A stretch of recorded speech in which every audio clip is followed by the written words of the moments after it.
वास्तु के ऊपर जो आजकल की पीढ़ी है वो कैसे भरोसा करे और क्यों हम इसे वास्तु विज्ञान कहते हैं। वास्तु क्या है? एक्चुअल में है जीवन जीने की कला, कि आप अपनी लाइफ को कैसे जी रहे हैं और उसका दिशाओं से कैसे महत्व उसका है। 3 BHK फ्लैट लोग ले रहे हैं और अटैच लैट बाथ का हर जगह चलन हो गया, तो ये तो फिर 3 दिशा में कमरा और फिर 3 दिशा में बाथरूम हो गया। वहाँ मान के चलिए अगर वास्तु के कोई छोटे मोटे दोष वोष कुछ दिक्कतें हैं तो भी वो अपने आप ही कम हो जाती है, बैलेंस हो जाती है। सबसे पहले वहाँ की उस लैंड की एनर्जी सही होनी चाहिए। पहले मैंने सुना था कि भोजन बिस्तर पे बैठ के नहीं करना चाहिए, लेकिन आज के टाइम में हम टीवी देखते देखते और बिस्तर पे ही बैठ के खाना खा रहे हैं। वास्तु में टोटल 84 दोषों का वर्णन कहा गया है, तो उसमें एक बेड के ऊपर बैठ करके भोजन करना सबसे बड़ा दोष है। वो कौन सी गलतियां हैं जो ज्यादातर लोग कर रहे हैं, ताकि मेरे व्यूवर्स जो अभी आपको देख रहे हैं वो अवेयर हो जाए सिर्फ आपकी बात सुन के ही। आपको लग रहा है कि आप सेव करके और बैठे हैं, अरे नहीं भाई, आप जो सोना रूपी जो कलयुग है, आप कलयुग के ऊपर बन के बैठे हैं, तो आप उसको दबा नहीं रहे। वो आपके माथे पे चढ़ जाएगा कुछ दिनों के बाद। बारात इतनी देर से आती है, फिर जयमाल होते होते, फिर डांस होते होते इतना देर हो जाता है कि असल मुहूर्त जो पंडित जी के द्वारा दिया गया होता है उसमें विवाह नहीं होता है। विवाह के लिए 3 मुहूर्त बहुत जरूरी है। क्या घर का वास्तु खराब होने से भी बिजनेस में या नौकरी में प्रमोशन नहीं या इंक्रीमेंट नहीं मिलना, इस तरह की चीजें होती हैं क्या? 2-3 समस्याएं मुझे लगता है जिससे हर कोई जूझ रहा है। पहला, पैसे की तंगी, अगर नहीं भी है तो भी जितना है उससे ज्यादा तो सबको चाहिए। मैं आपको कह सकता हूँ कि इस तिजोरी में चाहे पैसा कहीं से भी आएगा, पर आएगा और टिका रहेगा। ये हो ही नहीं सकता कि वो तिजोरी खाली।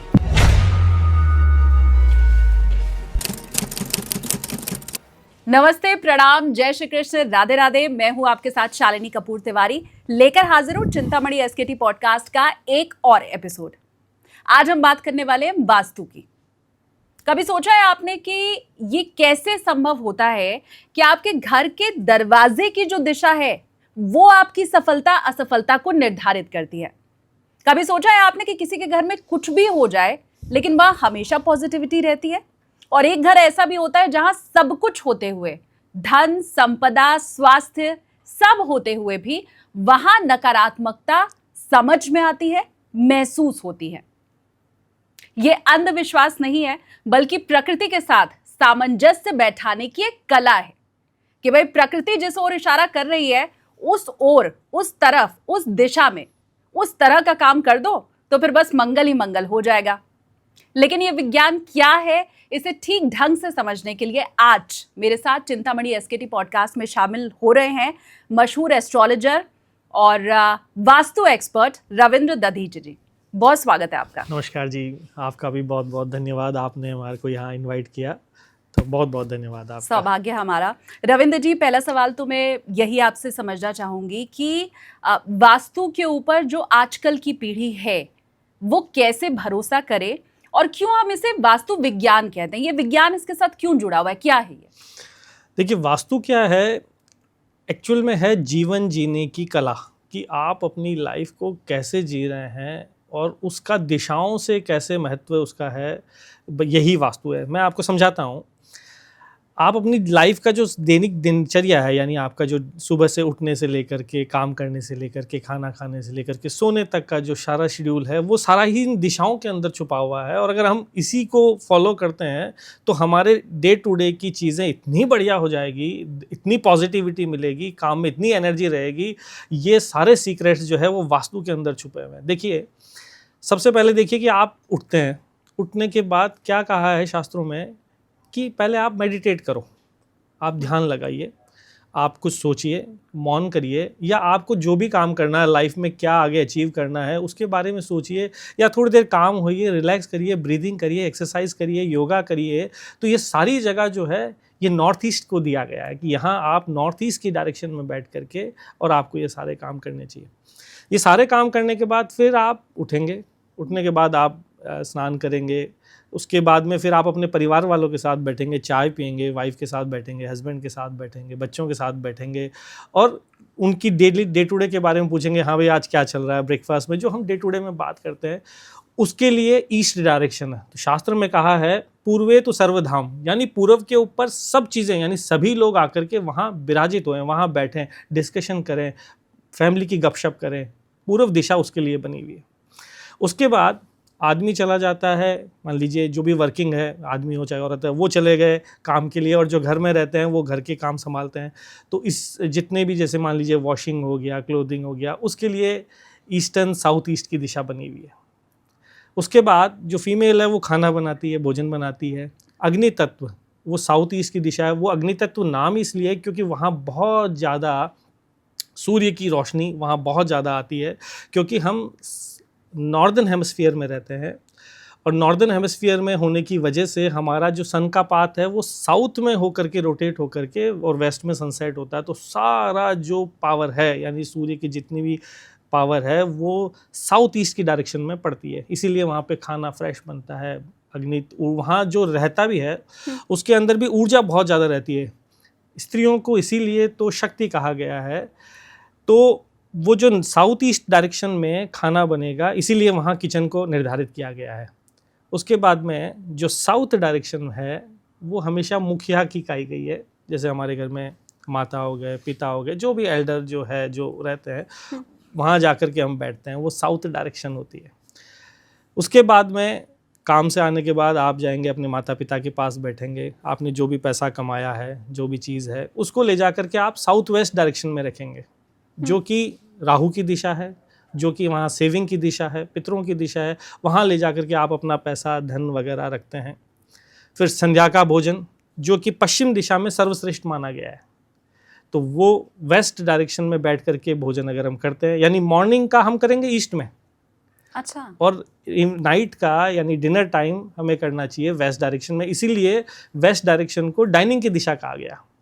वहाँ पे डाइन करने के बाद में वहीं वेस्ट डायरेक्शन में ही बेडरूम, जो कपल का बेडरूम है, वो सबसे बढ़िया अगर कोई बेडरूम है, साउथ से भी अगर कोई बढ़िया बेडरूम है, तो वो वेस्टर्न साउथ वेस्ट और वेस्ट का बेडरूम है, जिसे आजकल लोग कह रहे हैं कि ये भोग प्राप्ति की दिशा है। शास्त्र में भी अगर आप देखेंगे तो वो दिशा है भोग प्राप्ति की। अगर आप वहाँ रहेंगे तो भोग का मतलब है, देखिए, पैसे का भोग, गृहस्थी का भोग, हस्बैंड वाइफ का जो भोग होता है वो भोग।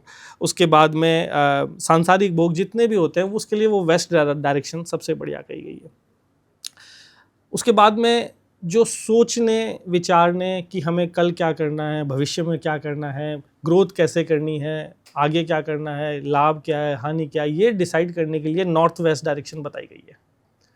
नॉर्थ वेस्ट डायरेक्शन वहीं, इसीलिए नॉर्थ वेस्ट डायरेक्शन में शौच जो कहते हैं, टॉयलेट कहते हैं, आप देखिए आदमी मैक्सिमम टाइम जो सोचते हैं, आजकल तो मोबाइल भी वहाँ जाके यूज़ करते हैं, तो शौच की जो दिशा है वो ही नॉर्थ वेस्ट बताइए। और लास्ट में उत्तर दिशा, जो सबसे बढ़िया, इसे जिसे कहते हैं मैरिज प्लेजर, सेक्स की दिशा भी नॉर्थ बताई गई है। आदमी के जो है हर मतलब ग्रोथ की दिशा भी नॉर्थ ही बताई है, क्योंकि वहाँ से आपकी फैमिली की ग्रोथ होती है। फाइनेंशियल ग्रोथ चाहिए तो नॉर्थ की दिशा है। तो अगर आप देखेंगे कि 360 डिग्री में वास्तु के जो सारे पहलू है वो इन्हीं दिशाओं में छुपे हुए हैं, और जीवन जीने की यही कला वास्तुशास्त्र है। ये सुन के रविंद्र जी जितना अच्छा लग रहा है, क्या एग्जीक्यूट करना इसे उतना ही मुश्किल नहीं हो जाता है? जैसे आप जब मुझे बता रहे थे तो जो मेरे दिमाग में सवाल था कि अब तो 3 BHK फ्लैट लोग ले रहे हैं और अटैच लैट बाथ का हर जगह चलन हो गया है। मतलब वो पूर्व में कमरा है तो उसमें भी अटैच है, अगर आपका वेस्ट में रूम है तो वहाँ पे भी अटैच्ड बाथरूम दिया हुआ है। तो ये तो फिर 3 दिशा में कमरा और फिर 3 दिशा में बाथरूम हो गया। और ये मुझे लगता है ज़्यादातर घरों में अब यही है। जो लोग खुद भी ज़मीन लेके घर बनवा रहे हैं वो तो हर कमरे में बाथरूम उनका होता ही होता है। एक डाइनिंग टेबल पे खाने का अब चलन चल गया है। और पहले तो क्या होता था कि जैसे आपने कहा कि सुबह का नाश्ता ईस्ट में कर लें और रात का खाना वेस्ट में कर लें, तो तब हम ज़मीन में दरी बिछा के खाना खाया करते थे। अब तो भाई एक डाइनिंग टेबल है और वो एक जगह सेट है एक दिशा में, तो वहीं नाश्ता करना है, वहीं खाना खाना है, वहीं शाम की चाय पीनी है और वहीं रात का खाना खाना है। तो क्या ये एग्जीक्यूट करना मुश्किल नहीं हो जाता बहुत? देखिए, मुश्किल तो ऐसा है कि जैसे जैसे हमारा परिवार छोटा होता गया, जैसे जैसे वैसे वैसे ही मकान का साइज़ भी छोटा होता गया। पहले परिवार का साइज़ होता था कि 4 भाई 3 भाई एक साथ रहते थे, माता पिता चाचा चाची सब एक साथ भरा पूरा परिवार रहता था, तो वो एक अलग ही, उसका एक अलग ही मज़ा, अलग ही ग्रेस होता था। पर धीरे धीरे समय के साथ में, कुछ कलयुग का प्रभाव है, छोटा होता गया। तो जैसे जैसे छोटा होता जा रहा है तो वास्तु के अंदर उनकी सपोर्टिव दिशा भी है। जैसे कि अगर आपका बेडरूम, अगर आप वेस्ट में नहीं बना सकते हैं, साउथ में बनाइए, साउथ में नहीं बना सकते हैं तो ईस्ट में भी बेडरूम अलाउड है, बट वो डिपेंड करता है कि किस बच्चे का है, किसको दे, मुखिया को दे, दूसरे नंबर के मुखिया को दे। तो बेडरूम वैसे हर कोने में हो सकता है, ऐसा नहीं है कि एक ही दिशा में बेडरूम होना चाहिए। वैसे ही डाइनिंग भी आप पूर्व में भी कर सकते हैं, पश्चिम में भी कर सकते हैं। तो बस ये है कि बैलेंस करना, अगर आप ये सब चीज़ उतनी फॉलो नहीं कर सकते हैं, जैसे मॉर्निंग का जो लंच है, जैसे जो ब्रेकफास्ट है वो ईस्ट में करें, तो आप जब भी डाइनिंग यूज़ करते हैं उसमें भी अगर आप सही दिशा में, यानी कि ईस्ट की दिशा को फेस करके अगर आप डाइन करेंगे तो वो अपने आप ही उसी चीज़ का वो रिजल्ट उसमें मिलेगा। अगर आप इवनिंग में या नाइट में, ये कहा गया है कि चाहे पूजा हो, पाठ हो, डाइनिंग हो, कुछ भी हो, अगर आप नॉर्थ दिशा में अगर आप फेस करके डाइन करते हैं तो उसको भी जो वेस्ट वाला जो दिशा का जोन का प्रभाव है वो भी आपको मिलेगा। तो शास्त्र में ये बताया है, ये सर्वश्रेष्ठ है, ये बेस्ट है। अगर ये नहीं कर पा रहे हैं तो आप इसका ये सब्स्टिट्यूट है कि आप इसको इस दिशा में फेस करके कर लीजिए, तो भी आपको उस दिशा के कहीं ना कहीं उसके एट्रीब्यूट्स, उसके गुण धर्म वो आपको मिलेंगे। नॉर्थ में करके मिलेंगे तो आपको सारा वो एक्यूमुलेट हो करके मिल जाएगा। तो दिशा के अंदर जो अगर 100% नहीं है तो उसके भी मतलब बैलेंस करने के लिए और भी रास्ते दिए हुए हैं। इसीलिए कहते हैं रविंद्र जी कि हम कक्षा पास तो कर सकते हैं, पूरा सिलेबस याद कर सकते हैं, लेकिन एक सही गुरु की ज़रूरत होती है। और ये भी मुझे लगता है कि इतना बड़ा शास्त्र है कि उसे समझने के लिए एक्सपर्ट की ज़रूरत पड़ेगी, और इसलिए हम आपके साथ आज बैठे हुए हैं। अब आप मुझे ये बताएं कि आप मान लीजिए मेरे घर आए हैं, मैंने आपको बुलाया, या कोई भी वास्तु एक्सपर्ट आपकी जगह अगर कोई दूसरा वास्तु एक्सपर्ट भी किसी के घर में प्रवेश करता है, तो सबसे पहले आप क्या देखते हैं? देखिए, सबसे पहली चीज़ जो ऑब्जर्व करने की चीज़ है कि आप वहाँ घर में घुस के देखिए, कोई भी प्लेस है कि वहाँ की एनर्जी कैसी आ रही है। गर्ग ऋषि ने एक बहुत बढ़िया बात कही है कि मन चक्षुषोर जायते संतोष है यह भुवि तस्या कार्यग्रह सर्वा रीति गर्गादि सम्मतम। गर्ग ऋषि ने कहा कि जहाँ भी जाके मन को और आंखों को संतोष मिल जाए ना, वो तो वहाँ मान के चलिए, अगर वास्तु के कोई छोटे मोटे दोष वोष कुछ दिक्कतें हैं तो भी वो अपने आप ही कम हो जाती है, बैलेंस हो जाती है। सबसे पहले वहाँ की उस लैंड की एनर्जी सही होनी चाहिए। दूसरा, जाते ही देखें कि सेंटर ढूंढो, प्लॉट का कंस्ट्रक्शन है, कंस्ट्रक्शन का, वहाँ से फिर आप दरवाज़ा देखिए, उस घर के साफ़ सफाई देखिए। देखिए, अगर चाहे कितनी वास्तु कर लीजिए, कितनी दिशा लगा लीजिए, अगर आप अपने घर में साफ़ सफाई नहीं रख पा रहे हैं तो ये मान के चले कि सारी वास्तु करी हुई निष्फल है, बेकार है। घर गंदा है, वो वास्तु बेकार हो चुकी है।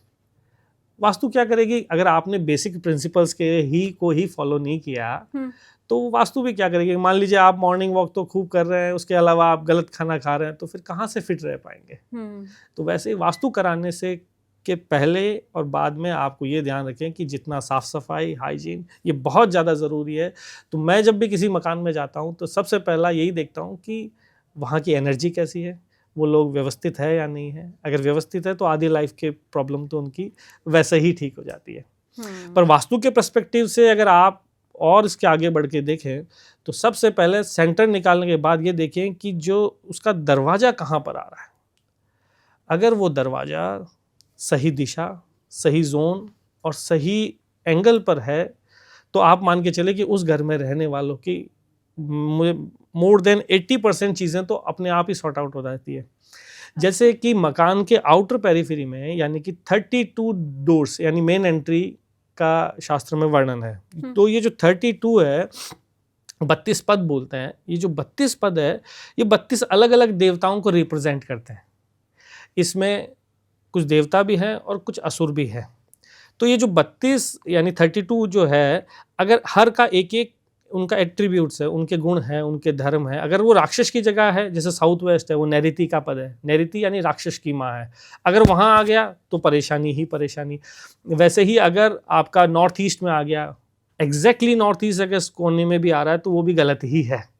अच्छा। क्योंकि वो शिव तत्व है और शिव तत्व के ऊपर से कोई भी पैर लेके चढ़ता है या वहाँ से एंटर करता है तो इसीलिए शास्त्र में लिखा है वो दरिद्रता है, क्योंकि north east, exact north east जो है वो अग्नि तत्व है तो वो जल तत्व का कोना, परंतु वो एक सर्टेन पॉइंट जो है, जैसे दावानल का आपने नाम सुना होगा। दावानल होता है पानी की आग, यानी पानी में भी आग होती है, तो वो नॉर्थ ईस्ट का जो कोना है वो पानी, वो दावानल है। तो एग्जैक्टली उस नॉर्थ ईस्ट में भी नहीं हो। ऐसे ही जो 32 अलग अलग पद, अगर आपकी एंट्री सही हो गई तो आप मान के चले कि आपने मैक्सिमम वास्तु को तो वहीं से अवेल कर लिया। मैं ये भी समझना चाहती हूँ कि वो कौन सी वास्तु की गलतियां हैं जो ज़्यादातर लोग अपने घरों में करते ही हैं। जैसे बहुत पहले मैंने सुना था कि भोजन बिस्तर पे बैठ के नहीं करना चाहिए, लेकिन आज के टाइम में हम टीवी देखते देखते और बिस्तर पे ही बैठ के खाना खा रहे हैं। ये ज़्यादातर घरों में हो रहा है। चूँकि आपकी इतनी विजिट रहती होगी और आप अलग अलग लोगों के घरों में जाके देखते होंगे, तो आपने अभी तक क्या पाया है कि वो कौन सी गलतियाँ हैं जो ज़्यादातर लोग कर रहे हैं, ताकि मेरे व्यूवर्स जो अभी आपको देख रहे हैं वो अवेयर हो जाए सिर्फ आपकी बात सुन के ही। देखिए, सबसे पहले हमें एंट्री से ही देखना चाहिए कि मेन एंट्री के सामने, मुख्य द्वार के सामने कभी भी कोई वेद नहीं हो। इसके बारे में शास्त्र में खूब बढ़िया विवेचन कहा गया है। वेद से मेरा मतलब है, देखिए, ना तो वहाँ मुख्य द्वार की चौखट ना टूटी हो, ना फूटी हो, ना खंडित हो, ना वो जो डोर है वो लीन हो, झुका हुआ हो, मतलब वो बिल्कुल सही होना चाहिए। दरवाजे के सामने कभी भी टूटे फूटे कोई भी चीज़ सामने नहीं होनी चाहिए। जैसे पॉट हो गया, कई लोग चप्पलें रख देते हैं, वो भी गलत है। शू रैक बिल्कुल बैंग अपोजिट बना देते हैं, और अगर वो भी बना दिया परंतु वो भी अगर टाइडी नहीं है, वो भी फैला हुआ है, तो वो एक वास्तु का दोष है। वास्तु में टोटल 84 दोषों का वर्णन कहा गया है, तो उसमें एक ये भी बड़ा दोष कहा गया है। इसके अलावा आप जब एंटर करने के बाद में किचन आपकी फैली हुई रहती है, बहुत बड़ा वास्तु का दोष है। आपका जो बेड के ऊपर, देखिए, बेड के ऊपर बैठ करके भोजन करना सबसे बड़ा दोष है। कैसे है? जब गृह प्रवेश करते तो 5 चीज़ों की पूजा करते हैं, जिसमें एक बेड हो गया, तिजोरी हो गई, मुख्य द्वार हो गया, झाड़ू हो गई और चूल्हा हो गया। अगर ये 5 चीज़ भी हमारी व्यवस्थित है, सही दिशा में है, तो आप मान के चले कि वास्तु के मैक्सिमम पॉइंट तो आपने वहीं से ही अर्जित कर लिए, वहीं आपको मिल गए। तो जो बेड है वहाँ पे वो कामदेव का माना गया है। सारे सुख, आदमी जब सुख हो, दुख हो, वो बेड के ऊपर बैठ करके उसके बारे में चिंतन करता है, विचार करता है। और वहीं पे आप उसको अगर गलत रखते हैं, आपकी मेडिकल जैसे दवाइयाँ होती है उसी बेड के नीचे दबा देते हैं। कई लोग मैंने देखा है कि जो अपने जैसे हेल्थ रिपोर्ट है या किसी जांच वगैरह कराई, वो बेड के नीचे घुसा देते हैं। बेड के नीचे वो पैसा रख देते हैं, हाँ। सोना चांदी रख देते हैं, मेटल रख देते हैं, तो वो नेगेटिव एनर्जी क्रिएट कर रहा है। आपको लग रहा है कि आप सेव करके और बैठे हैं, अरे नहीं भाई, आप जो सोना रूपी जो कलयुग है, आप कलयुग के ऊपर बन के बैठे हैं, तो आप उसको दबा नहीं रहे, वो आपके माथे पे चढ़ जाएगा कुछ दिनों के बाद में। तो बेड का मेरा मानना है कि पूरा ध्यान रखना चाहिए। वैसे ही झाड़ू का एक बहुत बड़ा सिग्निफिकेंस है, लक्ष्मी मानी गई है, इसको बिल्कुल खड़ा ना रखें। लक्ष्मी इसलिए मानी गई है क्योंकि वो दरिद्रता साफ करती है, कचरा निकालती है। देखिए, भगवान विष्णु की 2 पत्नियां हैं, एक है लक्ष्मी, एक है अलक्ष्मी। तो जहाँ अलक्ष्मी होगी वहाँ लक्ष्मी नहीं रहेगी, जहाँ लक्ष्मी रहेगी, क्योंकि उन दोनों की आपस में बनती नहीं है। तो जो झाड़ू है वो अलक्ष्मी को बाहर निकाल देती है, कचरे को बाहर निकाल देती है। तो जब बाहर निकल गई तो फिर लक्ष्मी ही वहाँ निवास करेगी। तो ये वास्तु की बेसिक चीज़ है। दूसरा, जो आदमी, जो बच्चा, जो फैमिली का कोई भी मेंबर, अगर वो साफ सुथरा नहीं रहता, गंदा रहता है, गंदे कपड़े पहनता है, गंदा भोजन करता, स्नान नहीं करता, अपने कमरे को जमा के नहीं रखता, तो मान के चलिए उसकी कितनी वास्तु सही कर चुके हैं, वो वहीं से ही वो गलत होना चालू हो चुका है। क्योंकि विष्णु पुराण में ऐसा कहा गया है कि जहाँ भी जो आदमी व्यवस्थित नहीं रहता, गंदा रहता है, मैला रहता है, कुचेला रहता है, गंदे कपड़े रखता है, लक्ष्मी आकर के भी उससे चली जाती है। चाहे कितना ही राजयोग हो, वो लंबे समय तक टिक ही नहीं सकती। ये साक्षात विष्णु पुराण में लक्ष्मी जी ने स्वयं ने कहा है। तो हमारे को देखिए, वास्तु के प्रिंसिपल के साथ साथ में ये लाइफ के डे टू डे के प्रिंसिपल्स को भी हमारे को बड़ा देखना चाहिए। तो अगर वास्तु में इन चीज़ों को भी अगर लोग अगर समझे, तो अगर वास्तु के कुछ मान लीजिए गलत पॉइंट्स भी हैं, वास्तु कहीं कोई दिशा गलत भी हो रखी, तो आप इन चीज़ों से उनको बैलेंस कर सकते हैं। आप चूंकि अब ज्योतिष के भी जानकार हैं, तो मैं आगे आपसे ये भी समझूंगी कि वास्तु और ज्योतिष का भी क्या कोई कनेक्शन होता है। लेकिन उसके पहले मुझे लगता है जो एक सवाल हम में से हर किसी के मन में होता है, मेरे व्यूअर्स के भी मन में, कि भाई वास्तु एक्सपर्ट को तो घर पे बुलाना नहीं चाहिए, वो आएंगे तो 10 खर्चे बता देंगे। भाई जैसे ही घर आएंगे वो कहेंगे ये गलत है, इसको तोड़ो, वो वहां से हटाओ, उसको निकालो। तो ये जो इतनी तोड़फोड़ घर में होगी तो वो लाखों का तो बिल ऐसे बैठ जाएगा। फिर गुरु जी को हम बुलाएंगे तो लाखों का बिल उनको देना पड़ेगा, उनकी अपनी फीस होगी। तो ये मुझे बताएं, ये जरूरी होता है क्या? हम ये मन में बिठा लें कि भाई वास्तु एक्सपर्ट बुलाने के लिए फिर तिजोरी में पैसा होना चाहिए, नहीं तो नहीं बुला सकते?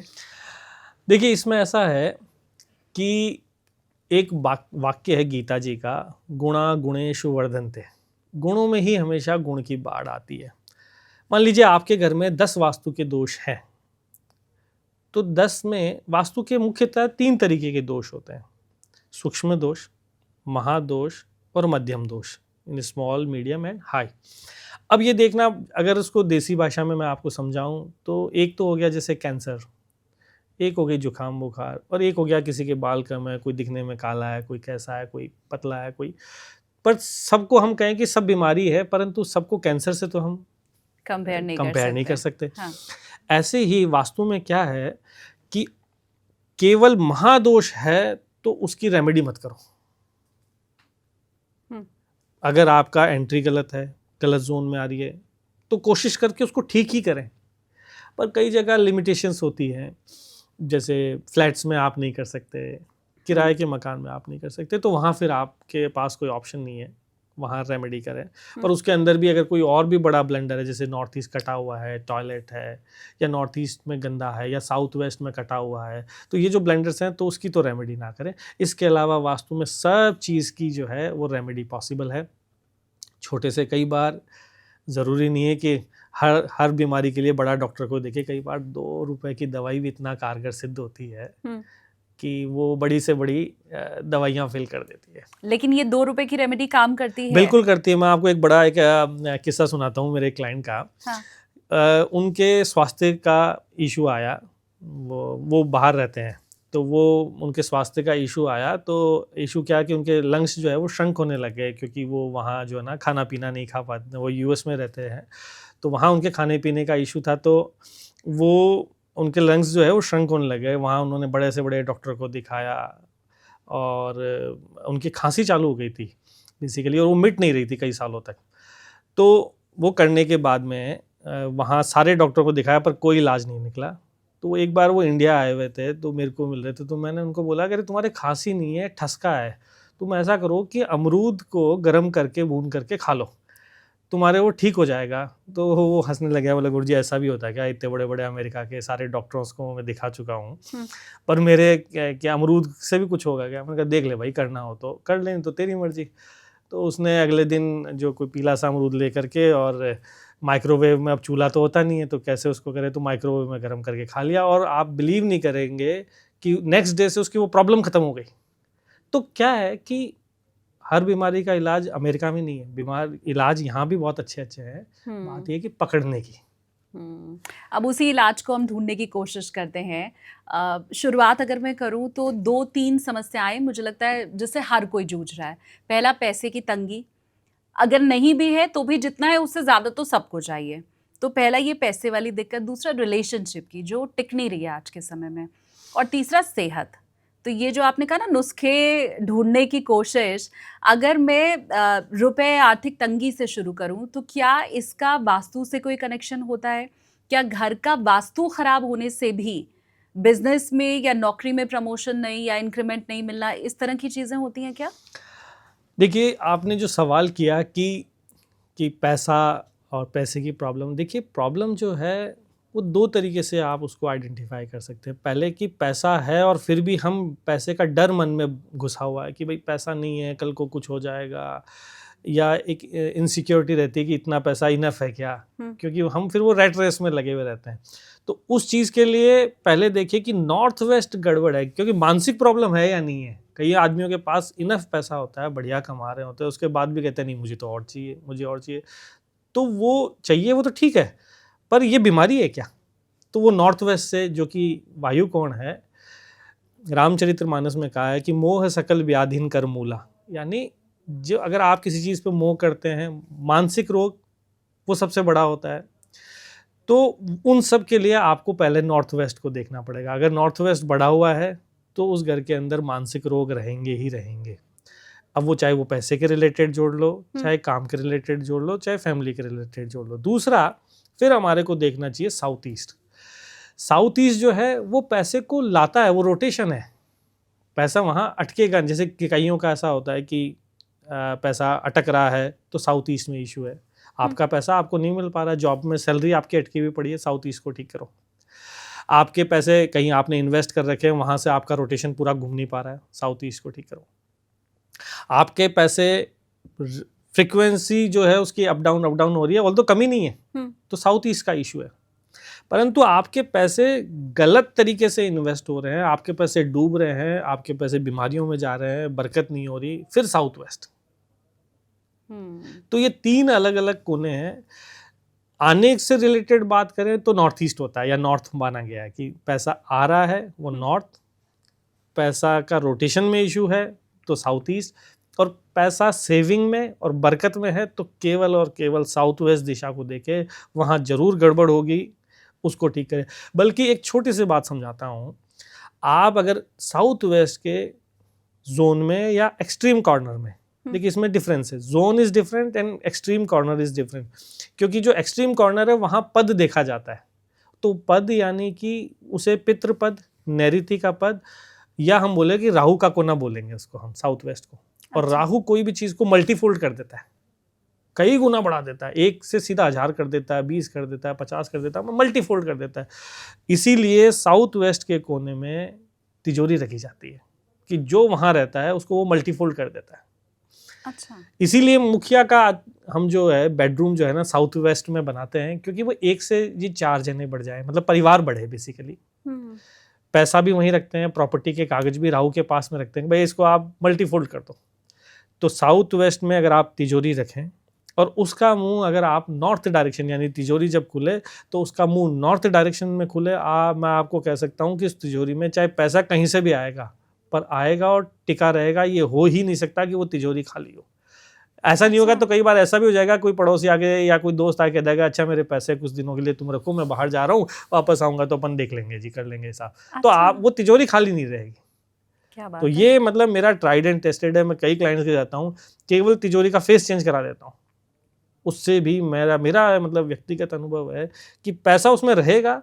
अब ये है कि चाहे वो कैसे आए क्या आए वो राहु देवता जाने, हाँ। पर वहाँ रहेगा जरूर। तो वास्तु में जो प्लैनेट हैं, जो दिशाएं हैं, वो सारी प्लैनेट्स के हिसाब से बनी है। और राहु जो है वो बड़ा ही स्ट्रांग प्लैनेट है, इतना स्ट्रांग प्लैनेट है कि कलयुग में तो राहु के बिना आप कलयुग में कुछ पा ही नहीं सकते। जितने भी बड़े पॉलिटिशियंस हैं, ब्यूरोक्रेट्स हैं, जितने भी उद्योगपति एक नंबर के हैं, वहाँ राहु एक्टिवेटेड है, उसके बिना वो इस लेवल पे पहुँच ही नहीं सके।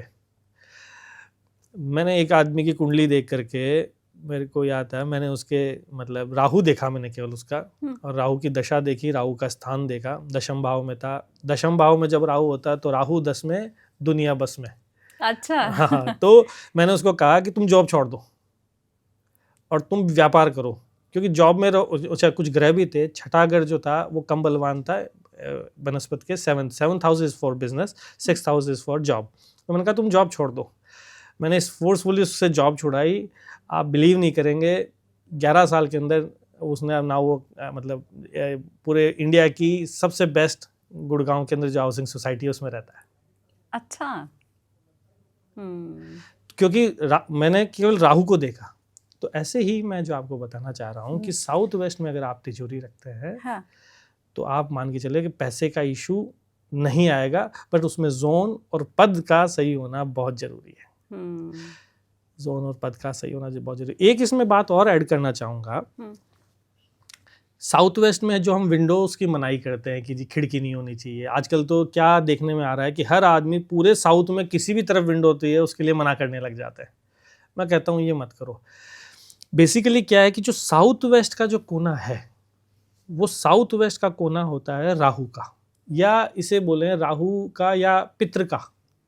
अगर आप साउथ वेस्ट के कोने को पितृपद दिया गया है, पद को मैं भी थोड़ी देर बाद में एक्सप्लेन करूंगा। ठीक है। तो जो पितृ पद है वो क्या है, हवा है पितृ, है ना जी। तो आपके पितृ आपके लिए तो देवता है, पर पड़ोसी के पितृ आपके लिए भूत है। साउथ वेस्ट की जब खिड़की होगी, डोर होगा, तो आपके पितृ तो आपसे रूठ के परेशान होकर के और उस पद के से ही वो बाहर जाएंगे। ऐसा नहीं है कि वो दरवाजे से बाहर जाएंगे, नहीं, वो फिक्स है कि पितृ अगर बाहर जाएंगे या अंदर आएंगे तो साउथ वेस्ट के कोने से ही जाएंगे। इसीलिए वहाँ विंडो नहीं देनी चाहिए। तो अगर आपके पितृ बाहर जाएंगे तो रूठेंगे, तो आपके मांगलिक कार्य नहीं होंगे, आपके घर के अंदर हेल्थ के इश्यूज हमेशा रहेंगे, चाहे कितनी ही वास्तु हो, कितने ही ग्रह हो, सही हो ही नहीं सकता, बरकत नहीं रहेगी।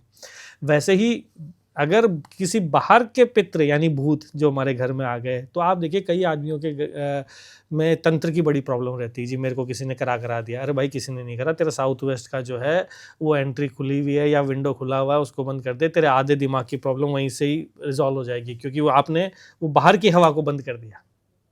तो इसलिए साउथ वेस्ट की एंट्री, इसलिए साउथ वेस्ट की window, particularly 1/9 portion of the house, अगर उतना बंद हो जाए दैट इज गुड इनफ, और ये आपको बरकत के लिए भी बहुत जरूरी है।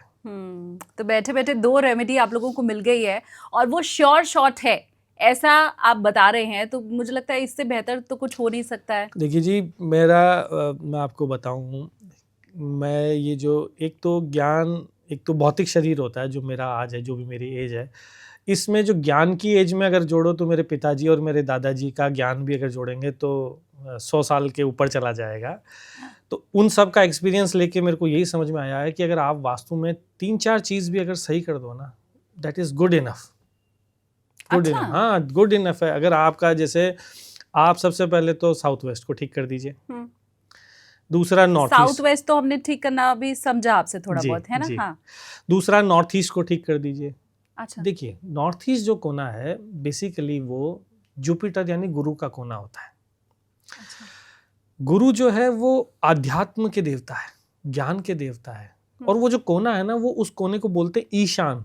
ईशान भगवान शिव के 5 मुंह है, और उस 5 मुंह से जो सर्वोत्तम मुंह है उसे कहा गया ईशान, इसलिए भगवान का एक नाम है ईशान यानी शिव। तो वो है ज्ञान। ईशान मुंह जो भगवान शिव के जो 5 मुंह है, उनमें एक मुंह का जो है वो ईशान है, वो ज्ञान देता है। एक बार पार्वती ने प्रश्न किया शिव से ज्ञान के लिए, तो शिव जी ने उनको बोला, अच्छा तुम मेरे ईशान वाले फेस के सामने आकर के बैठो, फिर मैं तुम्हारे को ज्ञान दूंगा। फिर पार्वती जी ने प्रश्न किया तंत्र के लिए, तो बोला, अच्छा तुम मेरे जो है दक्षिण की तरफ वाले में आकर के बैठो, मैं तुम्हारे को ज्ञान दूंगा। तो वो दक्षिण मुंह की तरफ बैठी। फिर उन्होंने अलग चीज़ के बारे में पूछा, तो उन्होंने पश्चिम में बिठाया। फिर उन्होंने अलग चीज़ के बारे में ज्ञान पूछा, तो यानी अलग अलग शिव के मुंह हैं। तो ईशान जो कोना है वो है ज्ञान का। देखिए आपकी लाइफ में, देखिए ऐसा कोई नहीं जन्मा जिसकी लाइफ में किसी न किसी तरीके की प्रॉब्लम नहीं है, हो ही नहीं सकता। पर अगर आपका ज्ञान अगर ऊंचा है ना, अगर आप में ज्ञान है कि भाई ये टेम्परेरी है, गीता में भी तो ये कहा ना कि आप सुख में दुख में सब में एक जैसा रहो, यानी आपका ज्ञान का लेवल ऐसा है कि आपको दुख भी हो रहा है और आप उस दुख को उस ज्ञान के माध्यम से निकाल रहे हैं, तो आप सारे दुखों से बच जाएंगे।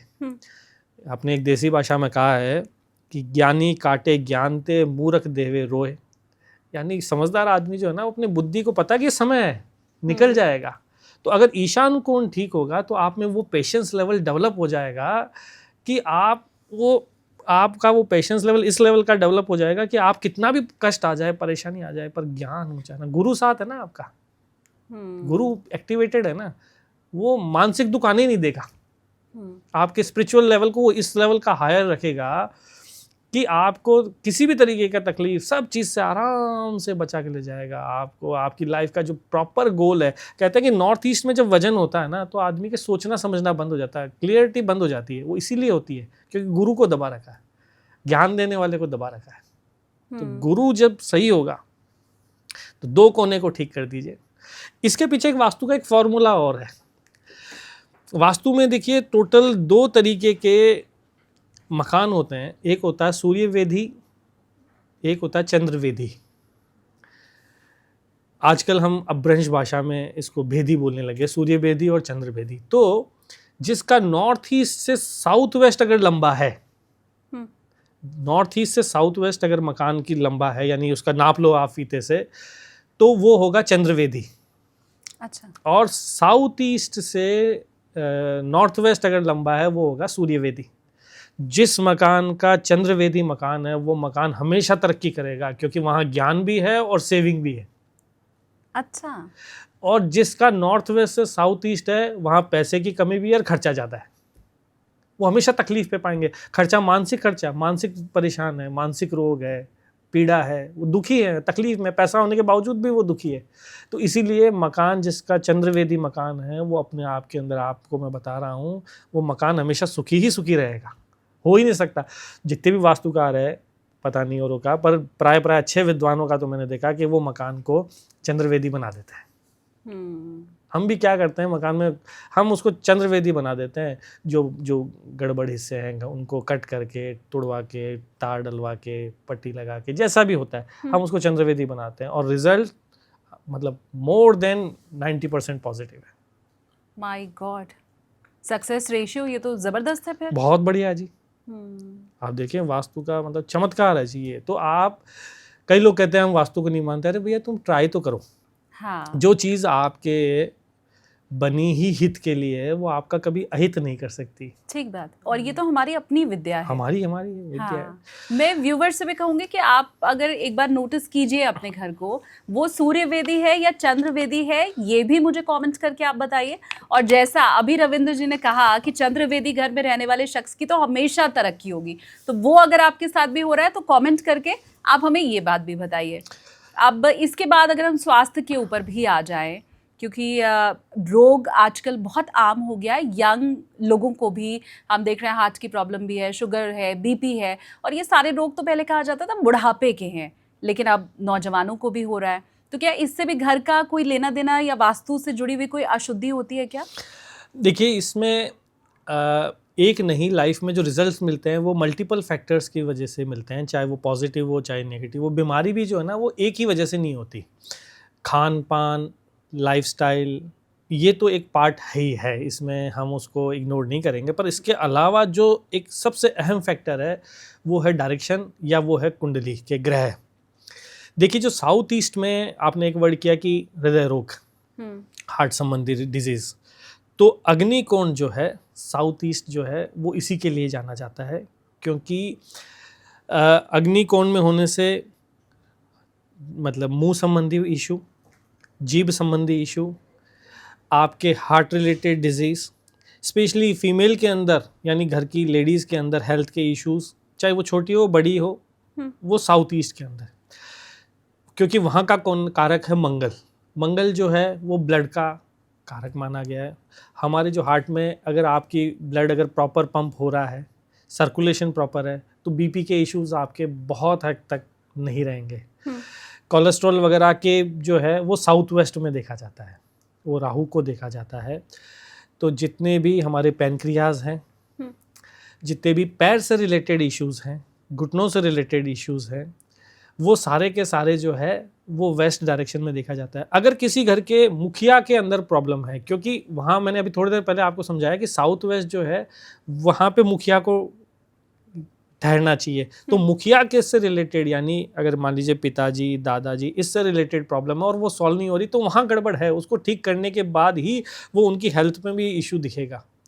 तो साउथ वेस्ट में आपका पैरों का बताया, स्पाइन का मैंने आपको बताया वो साउथ वेस्ट है, पैनक्रियाज जो बताया वो मैंने साउथ वेस्ट के अंदर है।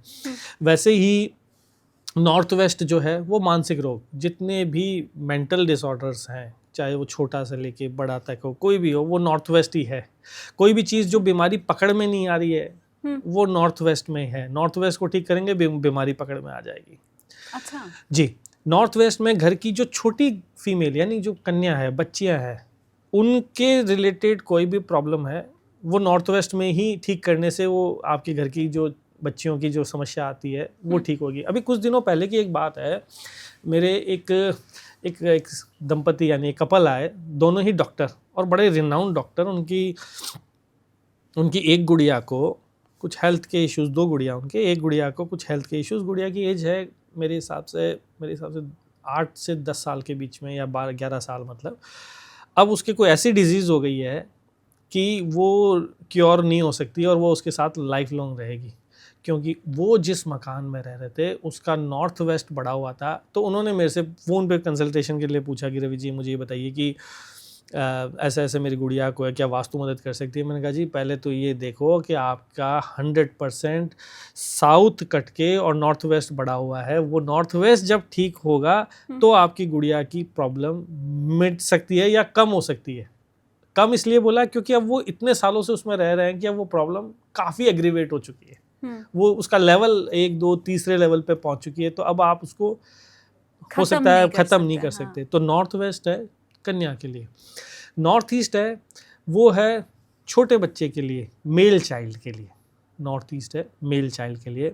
नॉर्थ ईस्ट है आपके वो बीमारियां जो छोटी छोटी बीमारियां जिससे आप ग्रसित है, पीड़ा है, उसके लिए नॉर्थ ईस्ट का देखा जाता है। सर रिलेटेड, माथे के रिलेटेड कोई भी बीमारी है वो नॉर्थ ईस्ट में देखा जाता है।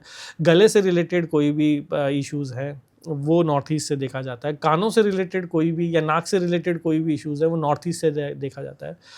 आँखों से रिलेटेड इश्यूज़ है वो साउथ ईस्ट से देखा जाता है। अभी एक यूएस का एक किस्सा था। मैंने यूएस विज़िट किया था करीब 3 साल पहले। तो मेरे एक क्लाइंट थे, तो उनके साउथ ईस्ट में, मतलब उनका जो डायरेक्शन थोड़ा सा टिल्टेड था, तो साउथ ईस्ट में उनके स्विमिंग पूल आ रहा था। तो मैंने उनको स्ट्रांगली रेकमेंड किया, मैंने कहा या तो आप इसको बंद कर दो, और बंद नहीं कर सकते हो तो आप इसको छोड़ दो। तो उन्होंने पूछा कि क्यों रवि जी क्या होगा। तो मैंने कहा कि या तो आपके सेकंड नंबर का बच्चा, बड़ा मुखिया देखा जाएगा साउथ वेस्ट से, और दूसरा नंबर का मुखिया मतलब मेल चाइल्ड वो साउथ ईस्ट से। मैंने कहा या तो दूसरे नंबर की बच्चे की आंखें खराब हो जाएगी या बीमार हो जाएगा, या फीमेल की आंखें खराब हो जाएगी, या हेल्थ रिलेटेड इश्यूज आ जाएंगे। हुआ ये कि उस समय तो उन्होंने वो बात इग्नोर कर दी। वो इग्नोर क्या कर दी, मकान चेंज करना या आसान भी नहीं होता, सही बात है ना, हम कह तो देते हैं, बट उन्होंने भी कोशिश तो करी गई पर नहीं हुआ। ग्रेजुअली उनके बच्चे की, छोटे दूसरे नंबर के बच्चे की एक आंख चली गई, दूसरी आंख की जो रोशनी है वो ऑलमोस्ट ये मान के चले कि 75% तक चली गई। फिर उन्होंने क्योंकि मेरी बात थी और जब डॉट्स कनेक्ट हो जाते हैं तो फिर और आदमी का कन्विक्शन यानी फेथ बढ़ जाता है। हाँ। तो वो फ़ोन करे रवि जी आप आ जाओ। मैंने कहा जी मेरे आने से कुछ नहीं होगा, मेरे को आना नहीं है, आप ये वाली रेमेडीज़ तो घर पे करवाइए और हो सके तो इस मकान को चेंज करने की आप कोशिश करें। तो वो रेमेडी करने से उसकी जो एक आंख की जो 70% थी उसमें तो इम्प्रूवमेंट आ गया। कुछ हमने यहाँ एक स्तोत्र होता है जिसे बोलते हैं चक्षु स्तोत्र, उसके पाठ कराएं, बहुत चमत्कारी पाठ है, उसके पाठ कराएं। वो पाठ करने के बाद एक आंख तो बच गई, दूसरी आंख तो ये वास्तु में जो डिजीज़ है, ये मॉडर्न डिजीज़ है। लाइफस्टाइल तो एक छोटा पार्ट है, वास्तु भी एक बहुत इम्पोर्टेंट पार्ट है, इसको इग्नोर नहीं करना चाहिए। तो ये जो आप लोग शुद्धि कराते हैं मकान की या दुकान की, फैक्ट्री की, आई एम श्योर हर कोई बुलाता होगा, तो आपने जब काट छांट की या कुछ तुड़वाया, दुरुस्त करवाया, तो उसका असर फिर कितने दिन में दिखता है? क्या मैंने आज मेरा कोई दिशा ज़्यादा भारी है, आपने उसको हल्का करा दिया या काट छांट करा दी, ठीक हो गया, अब क्या अगले दिन से ही चमत्कार शुरू हो जाएगा या कितना वेट करना पड़ता है? ये बड़ा इंटरेस्टिंग क्वेश्चन है। मतलब इसके तो मैंने ऐसे ऐसे रिजल्ट देखे हैं कि कुछ घंटों के अंदर भी रिजल्ट्स आते हुए देखे हैं, और कईयों को साल लगते हुए भी मैंने देखे हुए हैं।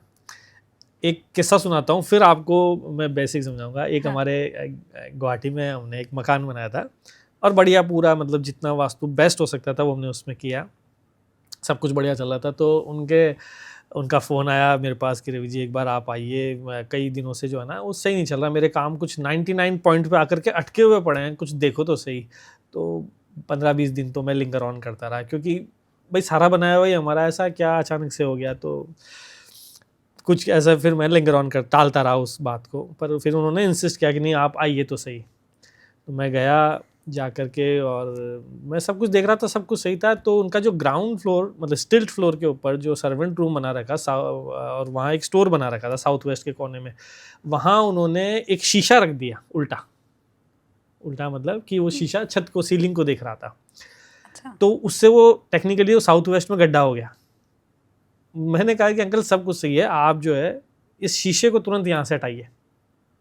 वो जिस दिन वो शीशा हटा, मेरे हिसाब से उनका कोई बजट कुछ जो है ना बैंक से कुछ अटका हुआ पड़ा था, जो शीशा हटा और 5-6 घंटे के अंदर खबर आ गई कि वो सैंक्शन हो गया। तो ऐसे ऐसे भी हमने रिजल्ट देखे।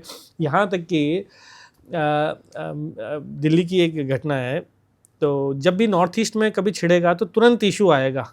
ये आप एक गोल्डन वर्ड आप इसको लिख लीजिए कि नॉर्थ ईस्ट में हथौड़ा बजा और आदमी के प्रॉब्लम चालू, चाहे वहाँ टॉयलेट आप टॉयलेट को भी तोड़वा रहे हैं तो भी प्रॉब्लम चालू। तो पहले तो एक दिल्ली का किस्सा सुनाता हूँ आपको। अच्छे सज्जन थे, प्रॉपर्टी का काम था, तो मैंने कहा कि तुम्हारे यहाँ नॉर्थ ईस्ट में इसको थोड़ा आगे करके जोड़ लो, इसको एक्सटेंड कर लो। ठीक है रवि जी। और मैं उनको बोला, मैंने कहा देखो नॉर्थ ईस्ट अगर छिड़ोगे तो एक बार की दिक्कत आएगी, पर घबराना मत। तो उन्होंने जैसे ही वो हथौड़ा चलवाया, आधे घंटे के बाद में कोई आसपास के सब लोग मिल करके, और ये हो गया, पुलिस आ गई, ये हो गया, मतलब एकदम से माहौल जो है गर्म हो गया। तो मैंने उनको, वो मेरे पास होना है, रवि जी क्या करूँ, मैंने कहा जी आप कुछ मत करो, शांति से एक बार ये दीवार कंप्लीट करवा दो। वो जैसे दीवार कंप्लीट हुई, शाम तक वो सारी चीज़ें सेट हो गई। नेक्स्ट डे से तो वही लोग जो है उनके बढ़िया से दोस्त बन गए। तो वास्तु का मैंने यहाँ तक देखा है कि अगर कोई चीज़ है, रेमेडी है, तो वो तुरंत भी असर दे देती है। अब इसमें डिपेंड करता है कि प्रॉब्लम किस लेवल की है। अगर प्रॉब्लम बड़ी है तो वो तुरंत असर दे देगी। अगर बीमारी आपने सही पकड़ ली, मान लीजिए किसी को कोई चीज़ में इशू है, अगर आपने उसको पकड़ लिया, किसी के हेल्थ के इश्यूज़ है, वो साउथ ईस्ट से रिलेटेड है, आपने उसको पकड़ लिया तो वो तुरंत ही ठीक हो जाएगी।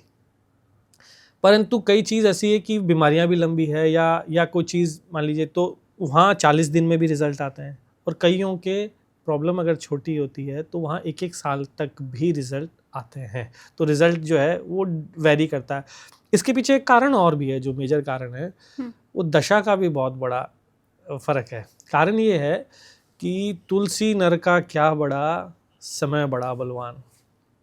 ठीक है ना जी। तो जो समय जब सुधरेगा ना, तभी मैंने देखा कि वास्तु को भी वो प्रॉपर वो तभी सही करेगा, अदरवाइज वो करने भी नहीं देगा, आपके हाथ रोक देगा। मान लीजिए हम तो आपको बढ़िया से बता के चल गए, ऐसे ऐसे कर दीजिए, आप कहेंगे नहीं नहीं अच्छा एक काम करते हैं, ये 4 काम कर लेते हैं, 3 काम छोड़ देते हैं, 2 काम छोड़ देते हैं। अरे भाई वो 2 ही इंपॉर्टेंट थे, वो दशा ने आपको जो इंपॉर्टेंट काम करने से छुड़वा दिया। अगली बार मान लीजिए साल भर के बाद, 6 महीने के बाद जब विजिट हुई तो हमने कहा अरे तुमने 2 काम करे नहीं। बोला पंडित जी ये तो कोई बात नहीं, 3 तो करे ना, 70% 60% तो कर दिया। अरे भैया परसेंटेज मत गिनो, तुमने जड़ में पानी नहीं दिया, तुमने डाल पत्तों की छटनी तो कर दी। तो रिजल्ट तो वास्तु के 100% है, 100% है। अब उसमें ये देखना पड़ता है कि कईयों का रिजल्ट पहले आता है, कईयों का बाद में आता है। तो वो प्रॉब्लम के ऊपर और दशा के ऊपर निर्धारित होता है। सॉरी, मैं अभी एक बात की बात याद आ गई। एक गुड़गांव में एक किसी का मकान बनाया। देखिए वास्तुकारों के लिए मैं भी एक बहुत अच्छे सजेशन दे रहा हूँ कि कोई भी मकान बनाए तो पहले आप जिसका भी गृह निर्माण कर रहे हैं उसकी जन्म पत्रिका जरूर देखो, अवलोकन करो कि भाई उसमें दशा नियर फ्यूचर में कौन से आने वाली है और यही की है। तो अगर उसकी दशा ही गलत आने वाली है और आपने कितनी बढ़िया वास्तु कर लिया तो वहाँ पीड़ा मिलेगी ही मिलेगी। वो जब पीड़ा मिलेगी तो दोष किस पे लगेगा, वास्तुकार पे लगेगा। ये नहीं पता कि भाई तेरी दशा खराब है। तो गुड़गांव में मैंने किसी का मकान बनाया, तो मैंने उनकी कुंडली देखी, तो पहले देख के मैंने कहा जी मैं आपका मकान नहीं बनाता हूँ जी। क्या बात है रवि जी? मैंने कहा देखो तुम्हारे बच्चे के जो है ना 7.5 ही लगने वाली है और ये दशा 2 साल का जो है ना, इसका गुरु का गोचर, गुरु क्या है कि अष्टम भाव का समय, तो मैं गुरु का गोचर गलत आ रहा है, तो या तो तुम 2-3 साल के बाद मकान बनाओ और नहीं है तो फिर मेरे को ब्लेम मत करना। बोला नहीं नहीं नहीं जी आप मकान बनाइए, हम आपको कोई दिक्कत वाली बात नहीं। मकान बनाया, मकान टाइमली बन गया और शिफ्ट भी हो गया, मकान में पॉजिटिव वाइब्रेशन। पर जैसे ही मकान में घुसने के बाद 6 महीने के बाद उनका फ़ोन मेरे पास आया, बोल रवि जी वैसे तो आपने बोल दिया था पर मेरे बच्चे को तो यहाँ से जो है ना अच्छा नहीं लग रहा है, ये मकान छोड़ दें क्या? मैंने कहा जी कोई छोड़ने की ज़रूरत नहीं है, मैंने आपको पहले ही बोला था। कम से कम आप 1 साल रुको, 1 साल के बाद इस बच्चे की जैसे दशा सुधरने लगेगी ना वैसे ही उसको रिजल्ट आने लग जाएगा। और हुआ भी यही। दशा, देखिए दशा बहुत बड़ी चीज़ है जी। नहीं, पर अगर कुंडली ही सब कुछ है, अगर कुंडली में दशा ठीक चल रही है, ग्रह ठीक स्थान पर बैठे हैं तो शुभ फल मिलेगा, और अगर कुंडली में दशा खराब चल रही है तो फिर अशुभ फल मिलेगा। तो फिर वास्तु का क्या काम है? वो तो अगर मेरी दशा अच्छी चल रही है और मैं नया मकान बनवा रही हूँ तो वो ऑटोमेटिक फिर चीजें तो सही जगह पे बैठेंगी और सही से बनेगा मकान। नहीं, ये एक जो है ना, आपने बात तो सही कही है, पर इसको इस तरीके से नहीं देखें। हाँ। देखिए, जैसे आपकी मैं एग्जाम्पल दे के समझाता हूँ। आपने पेड़ लगाया, आपने एक बगीचा है, उस बगीचे में आपने अलग अलग पेड़ लगा दिए, आम का लगाया, अमरूद का लगाया, करेले का लगाया, कुछ कांटों के लगाए, वो हो गए आपके पूर्व जन्म के कर्म। आपने उसमें अलग अलग पौधे आपने उसमें लगा दिए, लगा करके और एक प्रॉपर माली को लगा दिया, आप अपना कुछ अदर बिजनेस करने लगे। तो जब आपका वो समय आया, समय आने पे उसमें फल लगेंगे। मान लीजिए गर्मी आई तो आम लगेगा, सर्दी आएगी तो सर्दी के फल लगेंगे। आपको सर्दी के अंदर तो आम नहीं मिलेगा ना, नहीं। पौधा आपने बढ़िया लगाया, पानी लगाया, माली लगाया, सब कुछ आपने बढ़िया किया, पर दशा का काम तो दशा ने किया। हाँ। परंतु बात यह है कि आपने वो दशा भी बढ़िया आ गई, दशा भी गर्मी की आ गई, और आपने उसको पानी नहीं दिया, आपने उसमें खाद नहीं दी, मिट्टी नहीं दी। तो ये जो मिट्टी और ये खाद है, ये वास्तु है, आपने उसको देखा नहीं। तो जो कुंडली के जो सारे फॉर्मूले हैं, मकान भी जो बना है ना, वो भी तो कुंडली है। और ज्योतिष और वास्तु तो एक ही है, ज्योतिष और वास्तु दो नहीं है। मैं आपको समझाता हूँ कैसे एक है। देखिए, वास्तु के जितने भी फॉर्मूलाज हैं, XYZ, कोई से भी पुराने फॉर्मूला, मतलब वैदिक से मेरा मतलब है कि बेसिक फॉर्मूलाज, कि कहाँ पे क्या होना चाहिए, कहाँ पे क्या होना चाहिए, वो सारे फॉर्मूला एस्ट्रोलॉजी से डिराइव हुए हैं। देखिए, सबसे पहले देखिए नॉर्थ ईस्ट यानी गुरु, जुपिटर। तो जुपिटर का मतलब है कि आध्यात्म देगा। अगर कुंडली में पैसा अगर देखते हैं ना, तो गुरु का गोचर देखते हैं। आपको आप समझते ही हैं, क्योंकि आपके भी परिवार वाले ज्योतिष से समझ रहते हैं।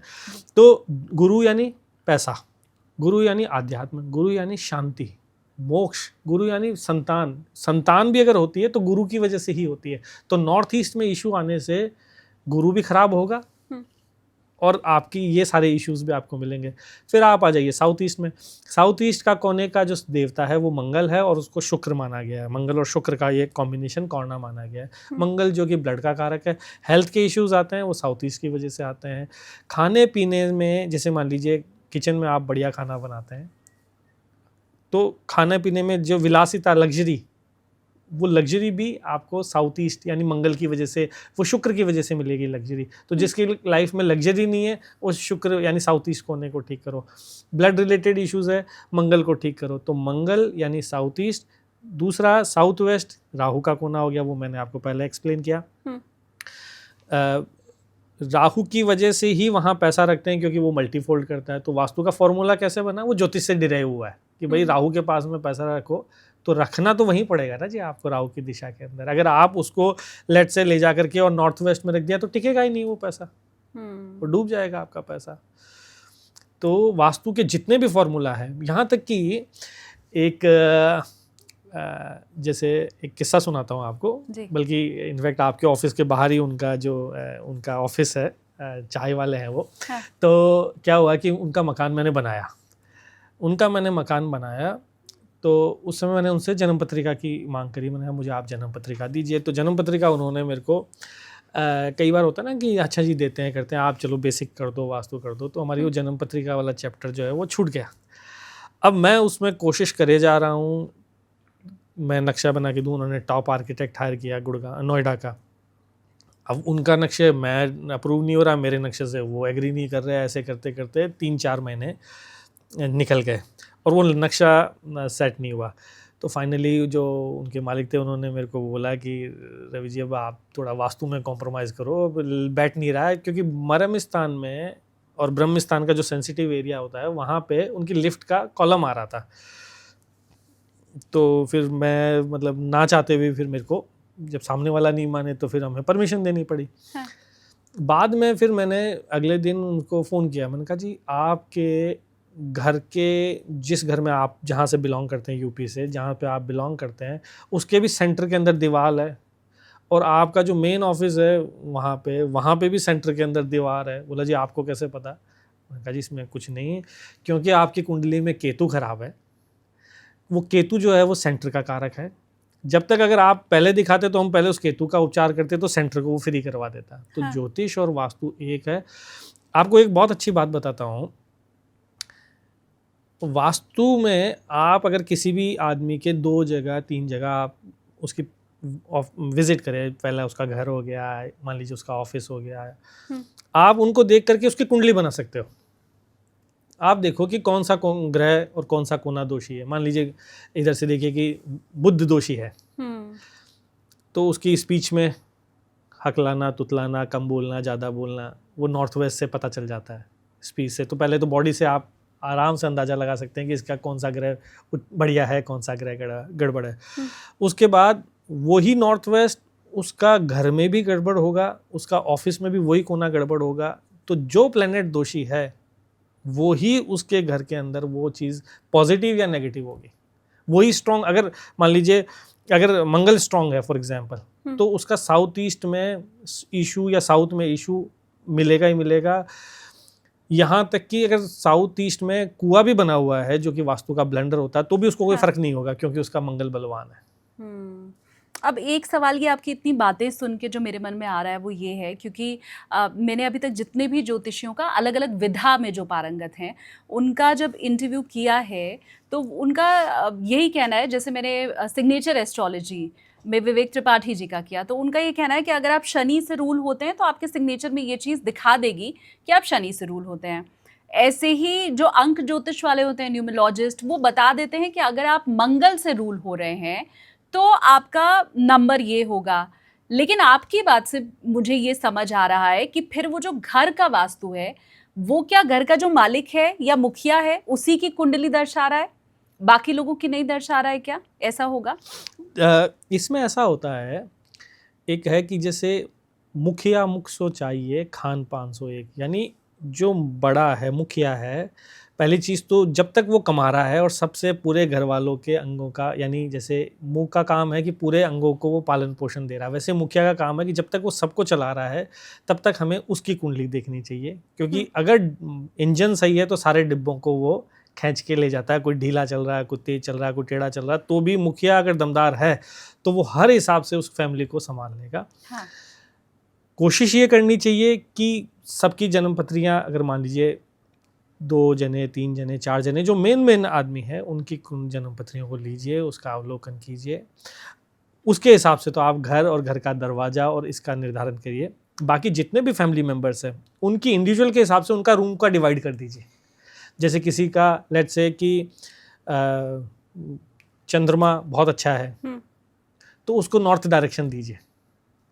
किसी का सूर्य बहुत अच्छा है तो उसको ईस्ट डायरेक्शन दीजिए।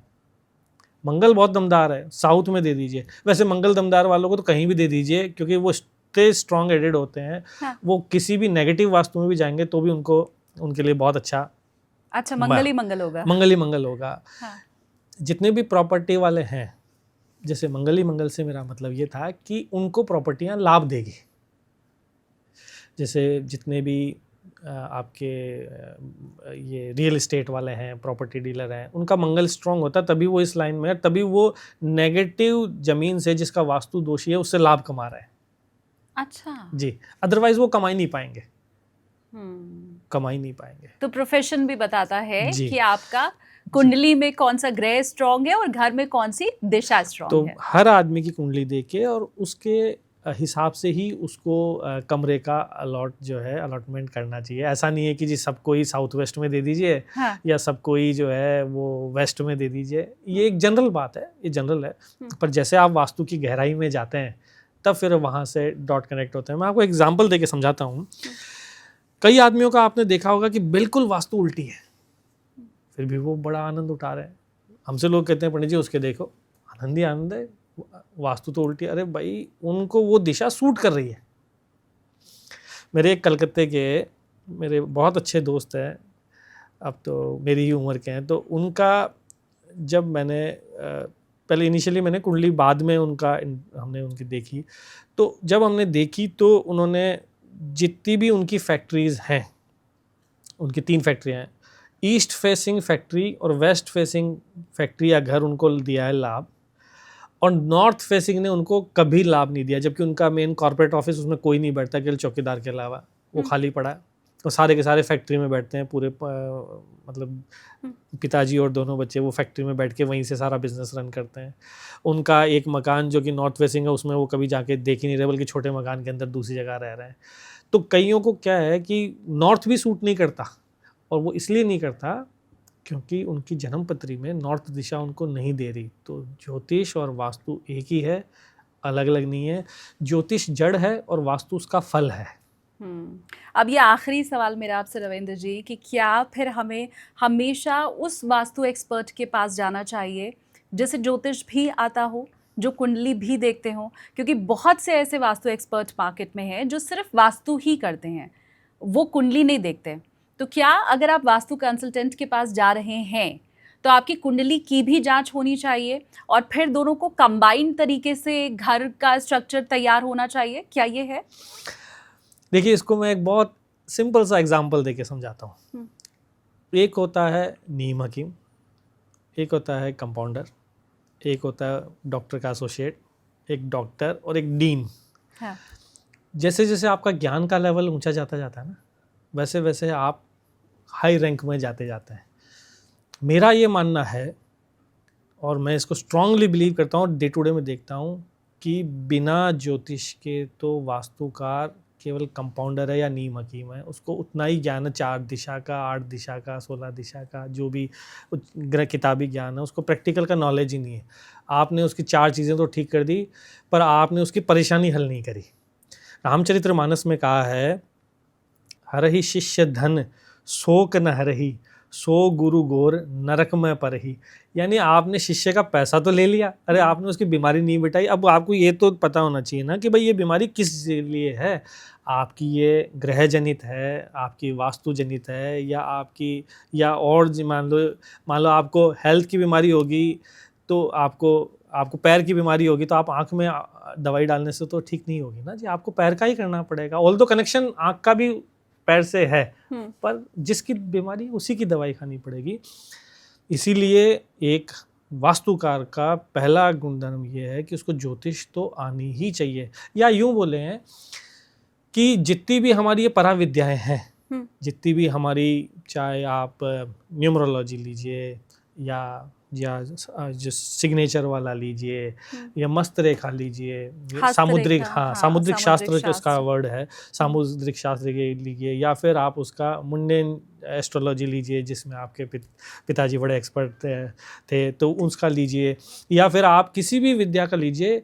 आपके जो फंडामेंटल हैं वो तो ये 9 प्लैनेट्स ही हैं।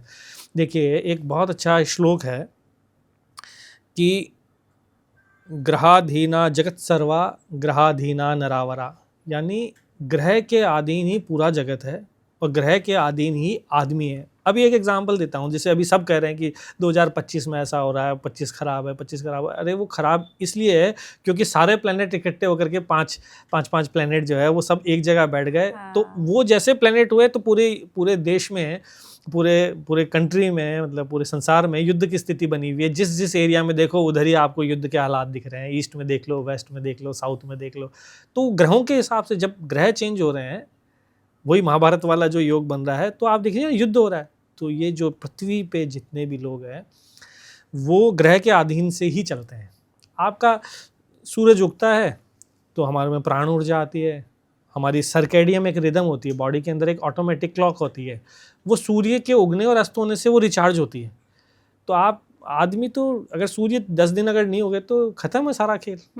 चंद्रमा आता है, चंद्रमा की वजह से आप देखिए फुल मून और नो मून के अंदर जितने भी आदमी जो जिसका चंद्रमा गड़बड़ है, उनके पूर्णिमा आते ही वो गुस्सा आने लग जाता है, हस्बैंड वाइफ से लड़ाई करते हैं, वाइफ जो है वो बच्चों को डांटती रहती है, या बच्चे जो है पिता से कुछ ना कुछ कहते रहते हैं। मैं तो कह रहा हूँ कि हर आदमी को एक चार्ट बनाना चाहिए, और वो चार्ट हिंदी तिथि का हो, मतलब समझाने के लिए कि जी चतुर्दशी, जैसे मान लीजिए किसी हस्बैंड वाइफ के बीच में लड़ाई होती है और वो उसका जेन्युइन सॉल्यूशन चाहते हैं कि नहीं हम इसको प्रॉपर मिटाएं, तो एक चार्ट बनाए कि हम कब कब लड़े, और उसको 1 2 3 की स्केल में आप उसको रेटिंग दीजिए। कि आप पूर्णिमा के आसपास आप ऑब्जर्व करें कि भाई हस्बैंड वाइफ जिसका चंद्रमा कमजोर है वो बिना फालतू बिना कारण के लड़ते हैं। ठीक है जी। तो चंद्रमा का ही ट्रांजिट देख करके और हम ये बता देंगे कि भाई ये आपको पता चल जाएगा 2-3 महीने के अंदर कि हाँ जी, जब जब हम हमारे वो चंद्रमा जब वो नो मून होता है या अमावस्या आती है या पूर्णिमा आती है, तब तब हमारे मानसिक या तो डिप्रेशन की तरफ जाते हैं या अग्रेशन की तरफ जाते हैं। फिर उसी चीज़ की आप दवाई खाइए। हाँ। दवाई इन द सेंस कि चंद्रमा का जब आपको पता चल जाएगा कि चंद्रमा नीचे यानी कि अमावस्या की तरफ जा रहा है, तो फिर उसका इलाज दीपक जलाना और उस तरीके के इलाज करें। और अगर मान लीजिए कि चंद्रमा अगर आपका पूर्णिमा की तरफ जाकर के अगर वो परेशान हो रहा है, तो फिर हम उसमें ज्योतिष के उपाय जैसे कि मंत्र जाप हो गया, दान हो गया, चावल का दान हो गया, दूध का दान हो गया, इस तरीके करने से आप देखेंगे कुछ समय के अंदर ही पॉजिटिव रिजल्ट मिलेगा। और ये जो पॉजिटिव रिजल्ट है, ये ऐसा नहीं होगा कि जी ये लाइफ लॉन्ग रहेगा, क्योंकि आपको पता है कि भाई ये बीमारी है, आपने उसकी दवाई सही खाना चालू कर दिया उसका। और कुछ नहीं तो उस चार्ट से हमें पहले ही ये पता चल जाएगा कि अब जी ये तिथि आने वाली है और अब मूड स्विंग शुरू होगा, मूड स्विंग अब अकारण लड़ाइयाँ शुरू हो जाएंगी, अब गुस्सा ज्यादा आएगा, अब झगड़े ज्यादा होंगे। मतलब आप 2 तिथि पहले से ही, आप त्रयोदशी से ही सचेत हो जाएंगे कि जी भैया आप तो पूर्णिमा है या अमावस्या आने वाली है, तो संभल के रहना है। आपको मालूम है कि 2 दिन के बाद वो होना है, तो आप खुद सचेत भी रहेंगे और ये भी पता रहेगा कि आप प्रतिपदा, द्वितीया, तृतीया तक हम ठीक भी हो जाएंगे। बड़ी शानदार बात बताई आपने। इसका एक आपको बहुत अच्छा एक चीज बताता हूँ। हाँ। ये है मुहूर्त विज्ञान से रिलेटेड, मतलब इसको मुहूर्तों से रिलेटेड। एक होता है चंद्रबल। आजकल चंद्रबल क्या होता है कि आपके चंद्रमा के अष्टक वर्ग से उसका बल निकाला जाता है कि उसमें कितनी पावर है। वो 0 से 8 की स्केल में होता है वो। उस पावर के हिसाब से वो हम चेक करें कि कौन से महीने में चंद्रमा का बल ज़्यादा है। उस महीने में अगर आपका मुहूर्त की डेट नहीं भी है, उस महीने में अगर आप मुहूर्त कर लोगे, चाहे वो मान लीजिए कि खर मास है, उस समय ये है, या उस समय हम 15 दिसंबर से लेकर के 15 जनवरी तक मुहूर्त नहीं करते, या और भी अभी जैसे देवशयन के अंदर भी उस समय भी अगर आप मुहूर्त कर लेंगे जब आपका चंद्रमा बली है, आपका कोई दिक्कत नहीं आएगी। करीब करीब सप्ताह भर पहले मैं अभी एक किसी के घर में गया था। मैं गया था इधर आपके बेंगलोर में।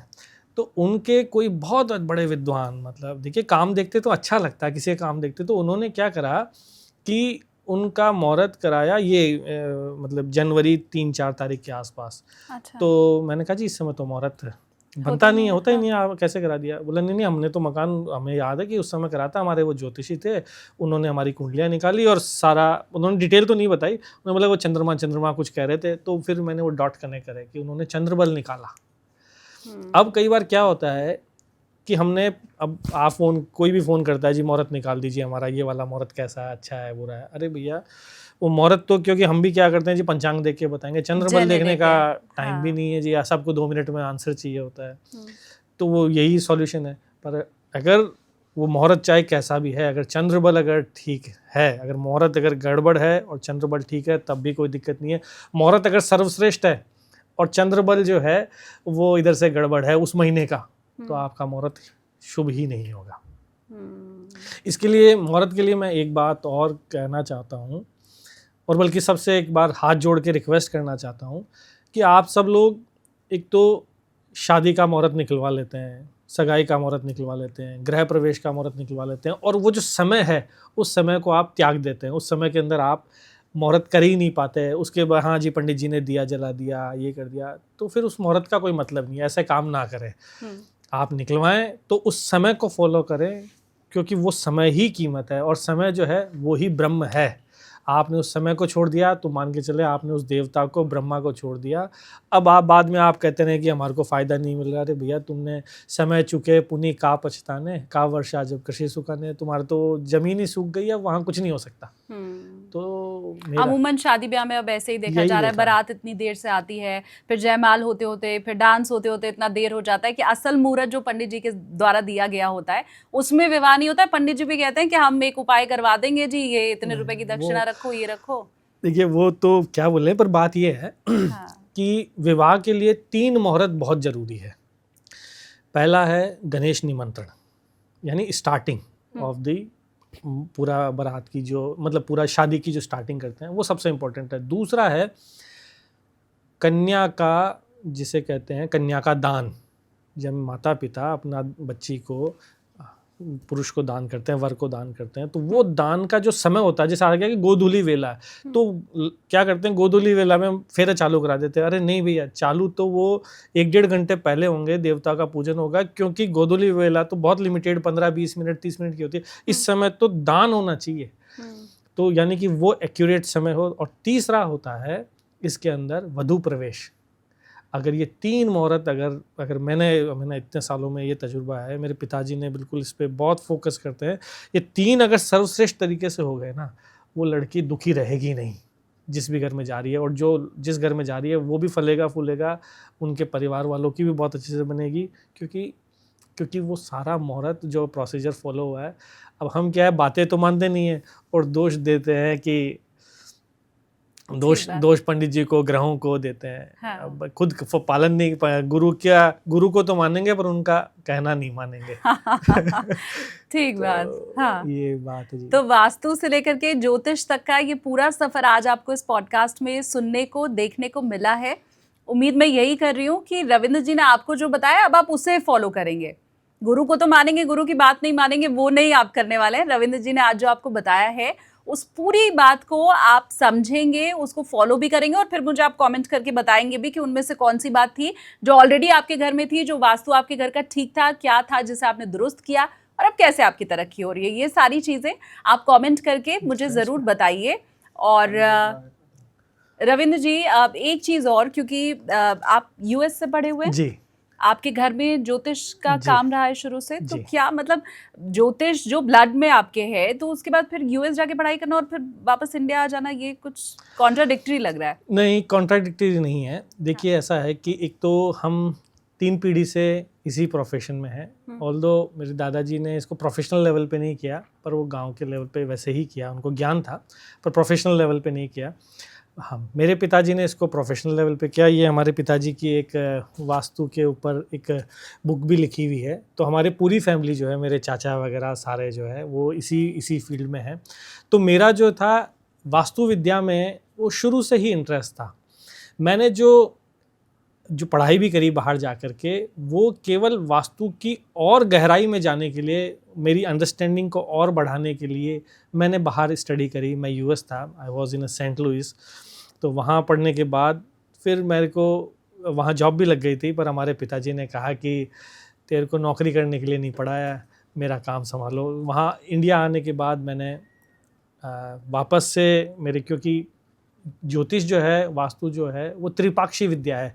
अगर आप 45 डेज तक अगर इसकी प्रैक्टिस नहीं करते हो तो भूलने लग जाते हो आप इसको।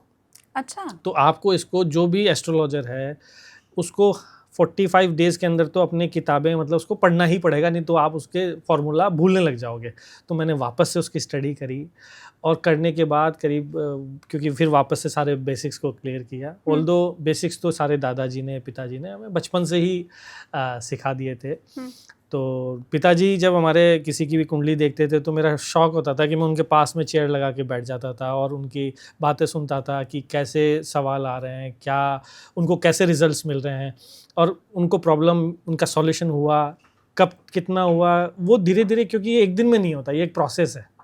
तो एस्ट्रोलॉजी, वास्तु अगर कोई सीख रहा है तो ऐसा नहीं कि जी आपने 7 दिन का, 3 दिन का कोर्स किया और आप ज्योतिषी बन गए, नहीं। हाँ। जैसे साइंस पढ़ने के लिए आपको फर्स्ट क्लास से लेकर के और अप टू चाहे पीएचडी तक करे, तो एक प्रोसेस है। ऐसा नहीं हो सकता कि आप इसको कोई क्लास बीच में स्किप करके और सीधा, नहीं हो सकता जी। जैसे डॉक्टर बनने के लिए पूरी स्टडी चाहिए, वैसे ही वास्तुकार करने के लिए आपको सर्वगुण संपन्न होना चाहिए। आपको ज्योतिष भी आनी चाहिए, आर्किटेक्चर का नॉलेज भी बहुत ज़रूरी है।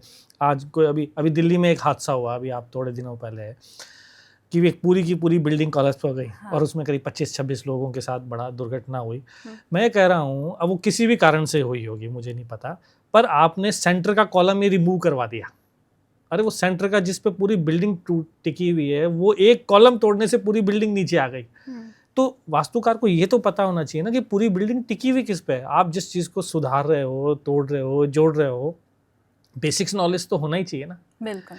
आप फ्लैट्स बना रहे हैं, अब आपको बेसिक हवा पानी का सिस्टम नहीं पता, सन का रोटेशन नहीं पता, सूर्य कभी भी एक जगह से नहीं उगता, सूर्य भी अलग अलग जगह से उगता है। तो सन का पाथ होता है, वैसे ही हवा का विंड डायरेक्शन, साउंड, ये सब चीज़ें आपको आनी चाहिए, तभी आप उसको डिज़ाइन कर पाते हैं। तो ये सारी चीज़ें हमने अध्ययन से, शौक़ था तो शौक़ में ही हमने यूएस भी जाके पढ़ाई करी, पर मेरा जो गहरा शौक़ है जिसे कहते हैं पैशन, वो तो वास्तु और ज्योतिषी है। और आज आपकी वो जो विद्या है जिसका आपने इतना गहन अध्ययन किया है, उससे थोड़ा हमने भी सीखने की कोशिश की है। उम्मीद मैं करती हूँ मेरे व्यूवर्स को भी आज बहुत सारे टिप्स और ज्ञान की बातें वास्तु से भी और ज्योतिष से भी, दोनों से ही जुड़ी हुई मिली हैं। बल्कि एक बात और करना चाहूँगा कि आपसे मिलके मेरे को बड़ा अच्छा लगा, क्योंकि आप भी उसी परिवार से संबंध रखते हैं जो हम जैसे परिवार से, जहाँ ज्योतिष की पूजा करी जाती है, ज्योतिष की गहराई तक जड़ों से किया जाता है। क्योंकि पॉडकास्ट करना ये अपने आप में बहुत बड़ा फील्ड है, पर आप उन डॉट्स को जब तक कनेक्ट नहीं कर सकते, जब तक आप उसको फील नहीं करा होगा, आपने देखा नहीं होगा, उसको जिया नहीं होगा, तो हर चीज़ के लिए कन्विक्शन होना बहुत ज़रूरी है। डॉक्टरी में भी कन्विक्शन होता है ना, तो उस डॉक्टर की है ना दवाई लगती है। वैसे ही वास्तु में, ज्योतिष में, जब तक आपका फेथ नहीं होगा, विश्वास नहीं होगा ना, तब तक बिना विश्वास के तो सिद्धि भी नहीं मिलती। कि रामचरितमानस में कहा है कि बिना, अगर सिद्धि चाहिए तो विश्वास होना पड़ेगा, और विश्वास गुरु के प्रति 100% कन्विक्शन होना पड़ेगा। तो आपसे मिलके मेरे को बड़ा अच्छा लगा, और आपकी बात सुन के बड़ा अच्छा लगा। पॉडकास्ट भी आपने बड़ा अच्छे सही सवाल पूछे जो आम आदमी जिन चीज़ों को पालन करना चाहिए। तो मेरी सबसे विनती है, आप ये सारे वास्तु के जितने भी हैं, आप अपने घर पे ज़रूर अप्लाई करें। ये विद्या आपके हित के लिए बनी है, और जो हित के लिए बनी है वो कभी अहित कर ही नहीं सकती। शुक्रिया रविंद्र जी, आपने इतना टाइम निकाला। धन्यवाद आपका। Thank you ji.